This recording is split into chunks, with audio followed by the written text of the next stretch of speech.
Welcome to Connect to Develop, where we provide insight from healthcare leaders on the hottest topic and trends. Hello, everyone. Today we will be discussing a topic that I'm sure has spurred many a sidebar text or conversation, which is proper meeting etiquette and how to manage through today's world of in-person meetings for various purposes.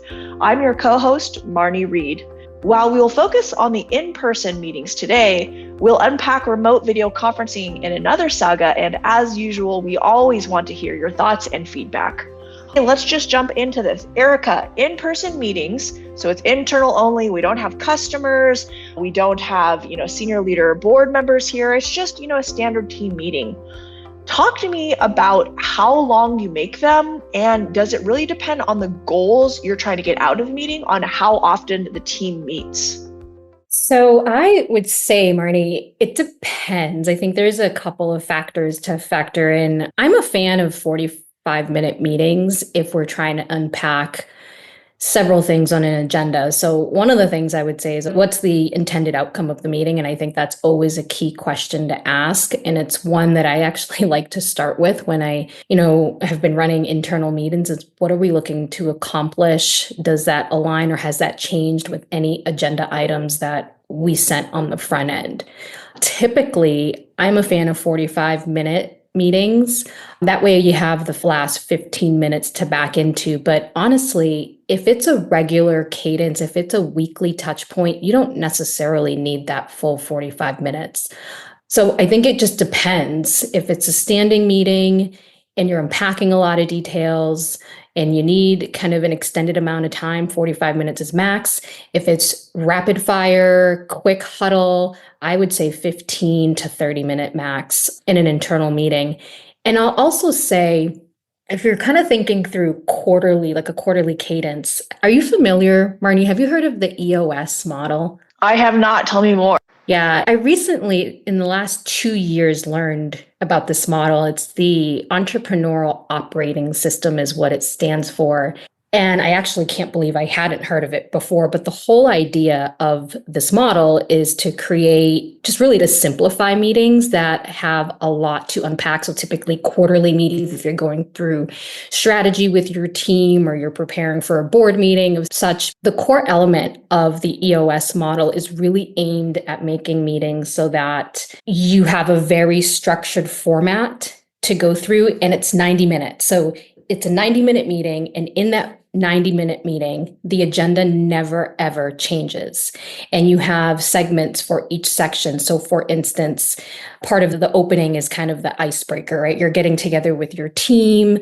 You are giving something personal or professional highlight over the last quarter that has come up, something that you can share. And it just helps kind of, especially if you're in person, but you're in and out, it gives you an opportunity to just kind of get to know someone on a personal level. Hey, what's going on? What's highlight and what's professional? And that's just top 5-minute rapid fire before you go into different segments of the meeting. The bulk of the meeting, Marnie, which is the part that I like, is all around issues. So it's where we're identifying issues and we're creating next steps as a team right there, right now, at the moment. It creates an area of accountability when you meet again, because now you've created this kind of to-do list, or not necessarily to-do, but just this accountability of, here's what we need to do to resolve this issue that we've all agreed upon. It's a really interesting model. I actually recommend for anyone who hasn't heard of it to kind of look into it, because I've actually structured a lot of the meetings around components of the EOS. So I love this concept. Real quick before we delve into EOS, if you've got a 45-minute meeting, how do you manage through that small talk that happens where it feels like, depending on the region of the country, 50% of the people love to do it, where they get on and, they talk about their weekend, or they talk about the day, or they chit chat. How can you set up a 15 or 30-minute meeting where no one gets their feelings hurt, but you delve directly into the content and you delve directly out of it? I think it's setting expectations. So if we're using, let's say, EOS, that 90-minute model, for instance, that's the time and the place. So there's, as long as there's a time and a place for that, Marnie, I think setting the expectation on the front end, this is 30-minute meeting. We have several items to go through. We're going to jump right in. And I think that if there's another forum or another space where that team is having the opportunity to kind of talk through the small talk. Because I think that's very natural for a team to build rapport. And those are all parts of a healthy team. But there's a time and a place for it. And so I think that whoever's leading that call has to really be clear about the expectations. And I would hope that team members, because the rapport has been ongoing throughout the time of the team working together, that shouldn't be a shock. That shouldn't be something where someone's walking away and saying, wow, that person was really cold or, didn't allow for time. Like, we're there, we have a limited time. Everyone is looking to kind of get back to what they need to do. And as long as the expectations are set, and then someone has to hold accountable. I've been in situations where you have to redirect the conversation saying, okay, we're getting off, topic. Let's reel it back into the agenda items. We have 10 minutes left to get through ABC. As a leader, if you've got someone who consistently is, using a little bit too much time, is that maybe a sidebar conversation you have with them to reframe that? I've been on meetings, in teams before where it's the same 1 to 3 people who are constantly derailing the conversation and taking what could have been a 15-minute call into a 45 to a 90-minute call. Absolutely. I would take the opportunity to sidebar. I would imagine that it's not an intentional, thing that person or individual is doing, but to keep things on task and to not really impose on the time of everyone else's time. Time is currency. It's something you don't get back. And so, if we have this time, 30 minutes, to be able to go through what we need to get through as a team so that everybody's clear on kind of next steps in the direction. And there you have one particular person that is, inadvertently or just doesn't have the awareness that's the impact they're having, then as a leader, I think it's necessary to help coach that person on multiple things. I think there's opportunities to not only coach on, hey, we're getting distracted, but even around their productivity and their value add to the meeting. Because I'm assuming if that's something that's showing up in a meeting, it's showing up in their details of every day. How about you, Marney? I guess with the meetings that you've been on, how have you seen that handled? So back in my corporate days, or when I've done long-term projects for consulting, there's always that person. It's just that they've either been a peer of mine or even sometimes they've been a manager on a different team or whatnot, if it's cross-functional, and they're just constantly derailing the conversation. But it wasn't my place to say anything. It just spurred a lot of sidebar texts. It wasted a lot of time. Sometimes it just seemed like that was the culture of that team or that company, to just give everyone the floor, no matter if they were adding value or distracting. And so it, quite frankly, was always this challenge that I never figured out how to get through.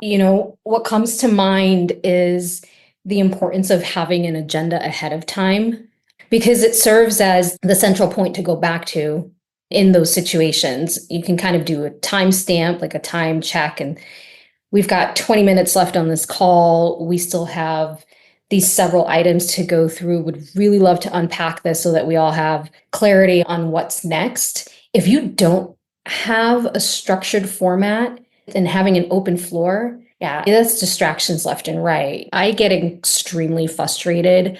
And I think increasingly over the years, I have gotten much more frustrated in those situations because there's just so much to get done and it feels like there's so little time. And especially in the virtual setting that we're in today. And I know we're going to kind of cover that, but I guess regardless of virtual or in person, it's a matter of respecting everyone's time, or at least that's an opinion that I have. Everybody's coming to the meeting. It is time out of everyone's day. And I would imagine that everyone on the team is looking to walk away with meaningful information to either continue adding value to a project they're working on. They're either an opportunity to be able to seek advisement or direction or clarity on the direction as a group. And if that time is not being used in that fashion, I can imagine that others are frustrated. If you are on a team of more than 5 people and you're doing the EOS model, which I think is great, how far in advance are you sending out the agenda if you're the leader? And then for things to review, because very rarely can you get more than 2 people on a call discuss a challenge and come to next step resolutions in that moment. A lot of people want time to mull over the facts, to kind of think about things for a little bit. So how far in advance are you sending that agenda? And how far in advance are you tasking with people who are presenting to send out their bullet points so people can come ready to solve those issues?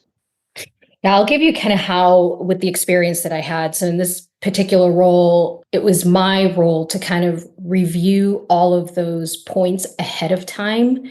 And there was a format of whether Google Office or whatever format the team is using. In this case, it was Google, and we used Basecamp as a project tool. So this allowed to kind of build out the structure that accommodated EOS, which separated each section of the meeting. So in issues, for instance, every functional representative of the team, so every vertical of the business that was represented on that leadership meeting, was responsible for going in and making sure all of the issues that they wanted to kind of unpack, that they gave context, context, offered solutions, just enough so that when I went in, or whoever was responsible for kind of going in and being able to assess that, this is going to actually take a lot of time. So to rearrange the agenda according to the context and the priority level of the issues that are being raised. And then I would rewrite the agenda, send it out ahead of time. It would be at least several days in advance. So it could be anywhere from 2 to 5 days. And everyone's responsibility is to go in there. So when we show up in the meeting, that work is already done. So we're diving right in, and we're doing it in priority fashion, right? Yeah, it's a really effective model. And what holds accountable is at the end of the meeting, there's a layer in there, Marnie, that you're supposed to rate the meeting. And rating the meeting means we stayed on track. We stayed on target. We didn't get carried away for small talk, because in this format, we took care of small talk in the beginning. We gave it 5 minutes. We did that part. We shouldn't have gotten distracted. And if we run over, or if any of those parameters are not met, then we didn't meet the mark. We didn't meet the mark as a leadership team on how to really run an efficient meeting. So I don't know, it was really helpful kind of for me. I wish I would have discovered this earlier on in my career. I love the idea of being able to rate the meeting, because then there's data to go back to those 1 or 3 people who are disrupting the meeting constantly and saying, hey, overall, people are finding that this is a challenge. You're one of the violators, perpetrators, whatever you want to call it, right? You'd have to talk to HR about that, I guess, beforehand. In the era of team building, where even if you are in person, I do think that it's valuable for that team, especially teams that are operating in high pressure scenarios, to come together every now and then for some team building, celebrate the wins, discuss all of the, blocking and tackling that needs to happen on, the upcoming quarterly or annual challenges. How does a leader showcase the ROI to the expense of doing that single day, 1.5 day, whatever that looks like, where you're pulling people out of their normal, areas? Maybe you're having them travel in, you're getting conference space, you're doing some kind of team building activity. What are your thoughts on that for this day and age? I think it goes back to KPIs and results. Although those formats that you're describing are for team building and for the team to be able to come together, face to face and have that allocated time, that is adding into, I think, a more strategic scenario, right? Like, you're not just doing that just because. The leader is recognizing that if they create a space for team building, that team is going to build chemistry, and they're going to be able to learn how to trust each other. They're going to get to know how to offset each other's skills. So I think at the end, where we're going to see that is in results. Here's an example I'm going to give. It's not related to this, but it came to mind as I was kind of thinking through this. It's like a sports team. My son plays soccer, and I think to the beginning of the season, I remember when they came together, there was no chemistry. You had new players. They really didn't have kind of time to get to know each other. But throughout the season, the more that they had time to focus on, it was kind of drills that really focused on team building. Now in the back end of the season, we're actually starting to see the chemistry spark up and the results show on the field. So it's similar, I think, to any sport. I think that's a requirement. It should be embedded as part of the culture. And in ROI, it's going to show up in results, because if you're not showing results, then you can't justify that these meetings are having any value. That's fair. I mean, I would just send leadership a clip of Remember the Titans. So That's a good one. everyone in corporate, I feel like, loves these, movie clips and everything like that. So I have literally had people come to me who had VP titles after meetings and complain about not getting enough time to present. And so always gets more time. As a leader setting these meetings up and running the EOS model, how are you allocating for who presents and how much time? And obviously, the bigger the challenge, the more time it gets. And as annoying as it is, you've still got to accommodate those very sensitive personalities. Are you hitting that up front and getting on a call with these people who are going to be upset about not getting enough time or their time being clipped? Or how are you managing that? It felt like every time I would talk to managers who went from individual contributors to managing a team, and I asked them, where do you spend the majority of your time? It's on therapy sessions almost, it seems. Yeah, it's important to call that out on the front end. If you've got representation from each area of the business on this meeting, right? Everyone wants to be heard. There's challenges all throughout, but collectively, everybody's coming to the table and you're really resolving, especially at the VP level and above, or even director level and above, you're representing the larger picture in a sense and how your vertical kind of drives that. So giving them the space on an agenda with time, and honoring that time. I think the worst thing is knowing that you were going to get 10 minutes and you got 5 minutes because someone ran over. So that's why upfront conversations is really, really key. Sidebar, level setting around the priority and what we're looking to accomplish in this meeting. And then giving that space, let's say, to the next agenda, right? Like that item might have not gotten an agenda, but it was because everyone agreed that the priorities were in this other area. And so that was okay. It was we all gave permission. So you're getting group alignment in advance so that one or two individuals who may be upset about getting less time on the agenda, because everyone feels like their department is the key pivotal department in the way that the organization runs and, wins and all that kind of stuff. So just simply saying yes, but that wasn't as important, that's not going to land with some people. Yeah. Well, here's what's interesting. One of the items that we went through in that same format that I'm referencing, the EOS, was kind of the North Star. You put up whether it's mission, vision, what are the goals for this quarter, whatever that is, and you go through the scorecard. So one of those line items on the agenda is you're going through your KPIs. And there's a correlation with areas where KPIs are not being met and the item on the agenda that is heavy on issues, right? There's going to be a correlation between those two. So it's leaning on the data that it makes sense collectively that we need to address this because we've all agreed that this is our North Star for the organization for the next quarter. And so we all have to be aligned. And so that means sometimes give and take. Does that make sense? I love that. Pointing back to the scorecard, always. That's what they did in sales. Yeah. Prep work. So you were the one that kind of managed, reviewing all the material, that kind of stuff. Let's say that someone is taking on a role where they're suddenly going to be in charge of that. So they're the meeting hub, so to speak. What kind of communication are you sending out to the people that need to send things? You know that there's always those people that drop in their information immediately. There's those that you have to chase constantly to get their information in. How can you prepare someone who's about to take over a role like this so that they can properly come to run a well-executed meeting? Yeah, it's a good question. I think all of this stuff we're not pulling it out of a hat, right? Like there's a structured format. And so educating around that format is key. So in this model, it was every area of the company ran this, every vertical. So at the executive C-suite level, they ran that same meeting.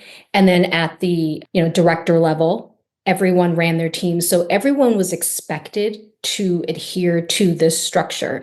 And so what that meant is even when somebody was onboarding, Marney, they had to become very familiar with EOS. There's a short read that's called What the Heck is EOS? Everybody had to read it. It was part of their onboarding, first 90 days of the organization, which at least allowed to socialize, introduce the concept so that when they were in a position, it was something we can point back to. Here is what this looks like. Here's how you prep ahead of time. If you're not able to make sure, it's never good to have an N of one. And so have a backup. That was the other part. There was always a backup. If this person was out on vacation, there was clarity on who was going to step into those shoes to make sure that the meeting ran, effectively. In my case, the meeting that I was responsible for organizing was everyone VP and above, and my counterpart was the CEO. So I had a call. Our call was on Mondays. And so every Friday, I had a rapid fire meeting with the CEO where she wouldn't be caught off guard. I think that's key too. There's, certain issues that you want to make sure, going in, everyone's kind of aware, and that way I can send appropriate communication. So it's really important, whoever's in charge of kind of that quarterbacking of that matrix discussion, is that there's alignment ahead of time. And because we were educating through that process, even at the onboarding stage, everybody had an awareness at the level that they needed to have it. Lots of politicking. Yes. Yes. But it's interesting because it matters. And it makes a difference. It makes a difference. I can think through times where before that was the way, where that wasn't the way, and the difference in the meeting, right? So continuing that improvement of how do we become efficient? Because to your point, 90 minutes can easily become, 120 minutes and 150 minutes. At that point, everybody's frustrated. So I don't know. Are there any concepts, I guess, kind of throughout, because especially in sales, in your background in sales and everything you've done, even on the education side, in alignment across, working with surgeons as well as in kind of industry, what does that look like for you? I think it depends. Working with surgeons, especially if they're not getting paid, or even if they are getting paid, right, for a consulting deal, is very different because surgeons' front line is patient care. And so anything that comes after patient care, it falls to a very, very low second, and probably as it should. I want my surgeon in the game at all times, on myself, my family, etc. For me, I found success I do a lot of side conversations with people. I never float an idea past a collective of people who have to make a decision on it and put it in front of people for the first time. I learned that the hard way when I transitioned from sales into my corporate role. That was a great lesson that I had from one of my mentors, is always politicize this, on side conversations with people. And then you start to get to know, you start to understand who needs a lot of time to think about this, who you can call in 3 minutes, get an answer and their support that doesn't change. You need to know who has groupthink mentality and who is going to be swayed. They may say yes on a sidebar conversation, and then the group says no, and they move to a no instead of staunchly holding yes, and why they felt that way. Understanding why people are saying yes or no, or let's unpack this deeper. How does it impact their role, their team, their KPIs? I think to that matrix point you made earlier, so much of being in, we'll call it a larger organization, because in the smaller startup models, everyone's just trying to get wins across the finish line. And in my experience, it was really nice because no one almost cared who got the credit for it, because those wins are so critical in the amount of time they need to happen that you just need them to happen. Would love to hear from people what's working, what's not working, how they've managed challenging situations or different challenging teammates, or even leaders who aren't responding quickly enough to decisions, and then, later saying, well, you didn't execute on this. So I would love to hear from our listeners. I can't wait. You can find more interviews on our YouTube channel at Marney Reid Presents.